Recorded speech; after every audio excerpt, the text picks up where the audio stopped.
নাটোরের বড়াইগ্রামে গ্রামীণ কাঁচা রাস্তা এইচবিবিকরণের উদ্বোধন করা হয়েছে।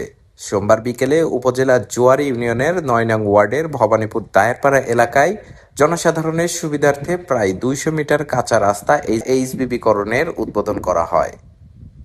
তারেক জিয়া ক্লাবের ওয়ার্ড সভাপতি গফুর পাটোয়ারির সভাপতিত্বে ও স্বেচ্ছাসেবক দলের ওয়ার্ড সভাপতি সাইফুল ইসলামের সঞ্চালনায় রাস্তা এইচবিবিকরণের উদ্বোধন করেন উপজেলা বিএনপির সাবেক ভারপ্রাপ্ত সদস্য সচিব ও জোয়ারি ইউনিয়ন পরিষদের চেয়ারম্যান আলী আকবর।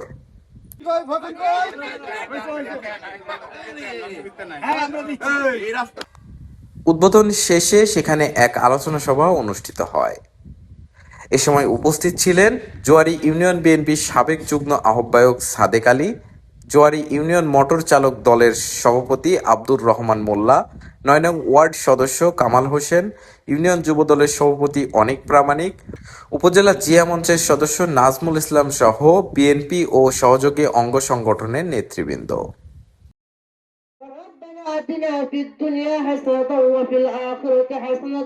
আসরের নামাজের পরে দায়েরপাড়া মসজিদের সামনে মদিনা জনাব মুহাম্মদ রাসূলুল্লাহ সাল্লাল্লাহু আলাইহি ওয়াসাল্লামের রওজার হাদিস যাদের পিতামাতা আত্মীয় স্বজনদের কবরে চলে গেছে, আল্লাহ